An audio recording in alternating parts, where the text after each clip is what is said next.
Shortly, we will be hearing from the leader of the Scottish National Party, Nicola Sturgeon, who's Scotland's First Minister, of course, as she makes her keynote address to SNP delegates. Talking of which, we have Stephen Campbell and Laura Pollock, who are SNP members, eagerly awaiting Nicola's speech.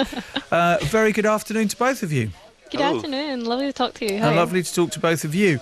So let's talk about some of these challenges. Let's park Brexit and let's park a second referendum. What do you think the big challenges that Scotland face are? Starting with you, Laura. Oh, no problem.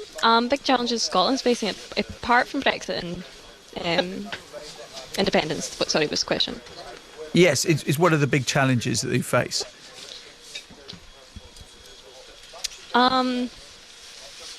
I would say that I'm expecting this for Sturgeon to call out Boris and Trump and that their attitudes. That's external, though. I'm talking about internally, looking at Scotland and saying, because you can't make it all. You can't just be a party that everyone thinks of. All they're obsessed with is a second referendum for Scottish independence. Okay, Scotland faces challenges in terms of housing, in terms of education, NHS, policing, all of these challenges.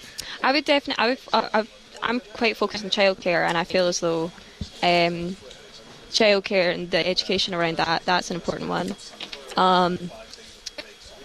Stephen, can I ask you as well where you think the big challenges lie? I think the biggest challenge personally lies in climate change, because that doesn't just affect Scotland, it affects the whole world, but we've made really, really ambitious targets. So now it's really important to hear how we're actually going to go about tackling those. And on top of that, you mentioned NHS, you mentioned education. I get that it's not the best in the world, but I've just recently graduated. I didn't have to pay a penny in tuition fees. If it wasn't for that, which is, one of the main policies of the SNP, I never would have been able to go to university. And in terms of then where you think the SNP have come short, now I am asking delegates, but and members of the party, but I trust you to be honest enough to say we're not getting it right all the time. Yeah, of course. So where do you feel, Stephen, that the SNP have fallen short? I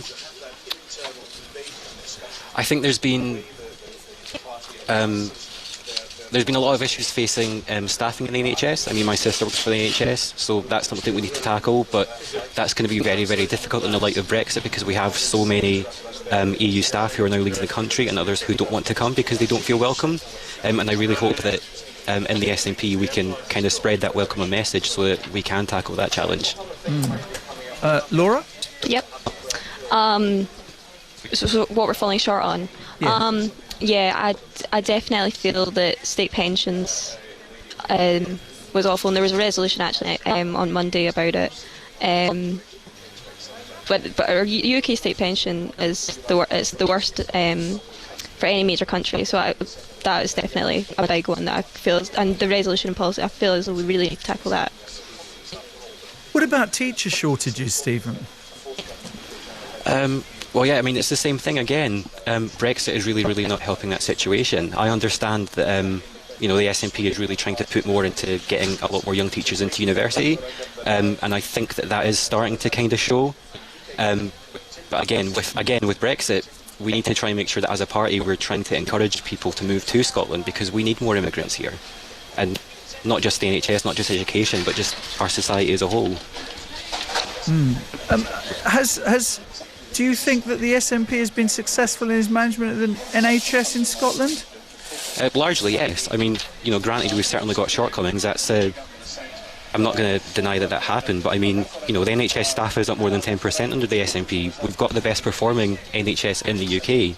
Obviously, that doesn't make up for the fact that we're not perfect. We've still got work to do. But I think that the NHS in Scotland is something to be proud of. I've got family that work for it, and I know that they are very, very proud to work for the Scottish NHS. Looking at some information from last year, in terms of mental health provision for young people, waiting times were the worst on record. I've spoken out a lot about mental health. I've written articles, I've spoken about it on social media, so it's something that is very close to my heart. Again, we're not perfect, but I think it's almost a good thing that so many people are talking now. The reason that we have such a long provision is because I feel like the stigma is really being tackled quite successfully, and because of that, a lot more people are feeling like they can speak out and they can seek help. Yeah, granted, there is really long waiting lists. I'm not going to deny that. I've been on them myself. It's not a pleasant experience. But the people who are in most serious need of help are the ones that are prioritised, and they're the ones that get the help first. Yeah, so Laura, what are you expecting to hear from Nicola Sturgeon? Or in fact, actually, let's do that in a different way. What are you hoping to hear from Nicola I was hoping Sturgeon? you'd ask what I'm hoping for. So I'm hoping for her to address the attitudes of Boris, definitely. She said in 2016 that she wasn't prepared to be a politician that maintains a silence, and she hasn't been up to this point, but I really hope she calls it out. John Swinney did it yesterday. He described him as a clown, but a dangerous one. Like, that's what I'm hoping for. I'm hoping that she recognises the youth wing as well, like looking at the stuff that we've been doing over the past few days and our hard work as well. But public services, I really hope she addresses that and hoping to deliver on those. I mean, you're talking about young people, but the Programme for International Student Assessment says that, since 2006, that's kind of on the eve of SNP coming to power, Scotland's rankings in science has fallen from 10th place to 19th, in reading ability from 11th to 23rd, and in maths from 11th to 24th. That's the PISA rankings of the 35 member nations of the OECD. I mean, that's pretty alarming, those are isn't staggering. it? Yeah, those are staggering figures. Yeah. Well, that shows on SNP's watch, they haven't helped educate the children of Scotland. Well, since Nicola Sturgeon became First Minister, there has been 1,200 extra teachers in our schools. So there is a teaching shortage in Scotland, is there not? Yes, yeah, I agree. Absolutely, and we're not perfect with that. But we have those numbers, and then we've got more than 900 schools been built or refurbished under the SNP. So there is action there. Stephen, what are you hoping to hear from Nicola Sturgeon's speech? Well, like I said earlier, I'm really hoping to hear more about how we're going to tackle climate change. Obviously, we were, I think, the first country in the world to declare a climate emergency. Like I said, we've set the most ambitious targets anywhere in the world, so I really want to hear more about how we're actually going to do that. I'm also hoping she mentions, I saw this on the news earlier today, about the pardoning of gay and bisexual men for historic offences. Obviously, these were men who were criminalised for basically just loving someone of the same sex, so I'm really hoping that she mentions that, because I watched it in the Parliament a year and a half ago, and it was a really, really emotional day. And I think that's something that, not just in the SNP, but that in Scotland we should be proud that we're really, really progressive in that manner. Absolutely. I also would like to add that I would love for her to address the issues in Catalonia right now with that. But yeah, just add that one.